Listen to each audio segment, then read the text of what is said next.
jireenya fooyyessuuf biyyaa bahee baqadhe jiruu jireenya hin taaneef naaf yeroon taphadhe jiruuf jireenya fooyyessuuf biyyaa bahee baqadhe jiruu jireenya hin taaneef naaf yeroon taphadhe carraa carraaqii dhiisee abduu hamilee otoo ijji koo laaluu hin seenu gilee argee amanee gaabbee ormaa ergamu biyyee biyya koo dhiiseen godaanu lamu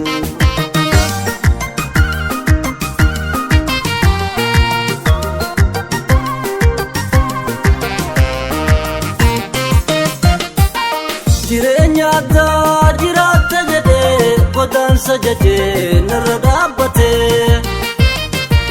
taphaa fi dhalaan hin jirree fuudhee gaafalni daraa sunna yaabbatee naatarti jedhee of eege malee haxaa biyyoormaa himeene gufuu buddeena jiidhaa ayaatti safee eebuu gammoojjii beelaan hin kufu nusakaalee beelaa fi deebuun kakufee hafee lachiituu dhabuun hirmataa meetii eenyuutti niyyaa lubbuun taphatan ijoollee biyyaa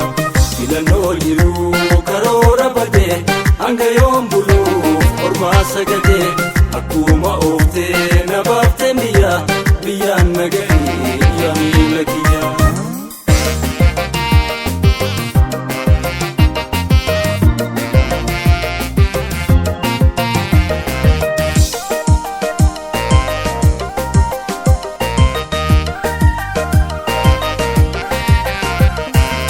jiruuf jireenya fooyyessuuf biyyaa bahee baqadhe jiruu jireenya hin taaneef naaf yeroon taphadhe jiruuf jireenya fooyyessuuf biyyaa bahee baqadhe jiruu jireenya hin taaneef naaf yeroon taphadhe carraa carraaqii dhiisee abduu hamilee otoo ijji koo laaluu hin seenu gilee argee amanee gaabbee ormaa ergamu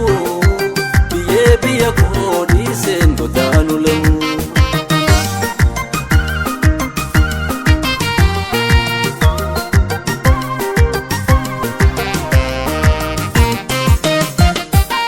fataalli ilaalcha mataa bitee sumii godaansaa nu keessa naqee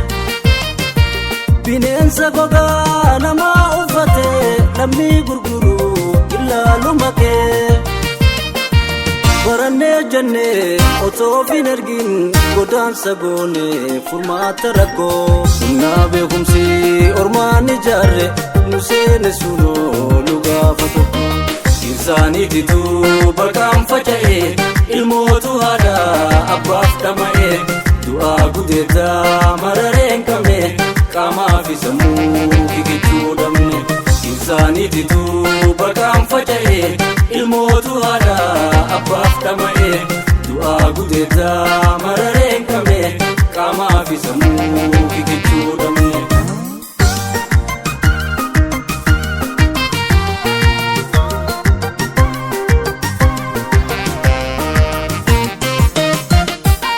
dargaggoo ijoollee mormii yaadaaltu barnoota dhaabdee godaansa dhaqaa rakkoo addunyaa duubaan nu oolchee boreenyu tumee biyyarraa dhiqaa ilaalcha mataa jijjiiru malee sammuu beekumsaan qoraafatanii gabrummaa fi ragaluun fafa qabeenya dheedhii qoraafatanii